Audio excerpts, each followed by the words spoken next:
everyone. This is Father Doug, and I am coming to you from my home on this Thursday, April 16th, and this is my weekly message to you. You know, for more than a year, we have been reflecting on what it means for us to live out God's mission and vision for us as a congregation. We believe that God has called us to be a spiritual and educational community resource, radiating God's unconditional love for everyone, everywhere. If you've noticed, the past few issues of Tidings have actually called our attention to some particular ways in which we are living out that vision. Over the winter months, we reflected on our call as God's people. We reflected on the fact that although our buildings are important, our grounds are important, we value that sacred space. The identity of the church has never ultimately been about buildings and grounds. Our identity as the church, our purpose, is ultimately found in our identity as God's people, as followers of Jesus, as disciples, living in the world, bearing witness to God's love and grace and transforming power wherever we are. In the spring months, we reflected on our call to radiate God's love, that we are compelled by the Spirit of God to go beyond the walls of our church and to bear witness in our communities, in our families, and in our neighborhoods. But you know, none of us could have imagined that we would now be living out that vision in the particular ways that we are living it out in this moment. None of us would have imagined that we couldn't go to our buildings, that we couldn't gather on our grounds. And yet what I've come to believe is that in this particular moment in time, we actually have an opportunity to live into our vision in ways that we never could have imagined, in ways that will transform us and potentially transform our community in ways far beyond what we could have done if we were still in our buildings and on our grounds. Don't get me wrong.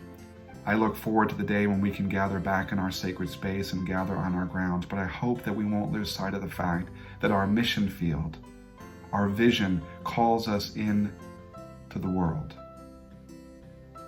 and that we are called to radiate God's love in our homes, in our communities, and with our friends. One of the ways that we're doing that right now is through our emergency mask ministry.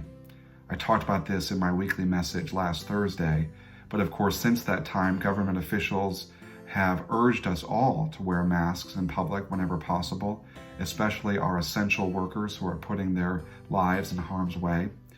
And so many of you have stepped up to make masks, but more are needed. So I would encourage you to go to our virtual church website, to the outreach and resource page. You can download instructions on how to make masks. Simply email us at info@goodsheponline.org. Let us know that you're making masks so we can help coordinate that effort and get those masks to those who most need them at this time. Also next week, I'd like to announce that we are starting a new Bible study on Paul's letter to the Romans. Throughout the season of Easter, all of our New Testament readings on Sunday will come from the book of Romans. So I would encourage you to sign up and join us for that. It will start next Wednesday at 11 o'clock through Zoom. Again, just send us an email at info@goodsheponline.org, and you can sign up for that, and we will make sure you get an invitation to join that gathering. Finally, I've spoken with many of you either by phone or through text or email, and you've shared with me some of the things that you are learning during this time. That although there is pain and loss and uncertainty and fear and anxiety in the hearts of many, there are also opportunities to grow and opportunities to learn about ourselves and to go deeper with God in terms of our calling and mission in the world. So I'd love to hear what you are learning. I'd love to know how God is working in your life. I'd love to know how you are growing in your faith during this time. So you can send me an email or drop me a text if you have my cell phone number, and let me know what's going on in your life, how you're growing, what you're learning, what God is teaching you during this time. I pray for God's blessing upon you this week.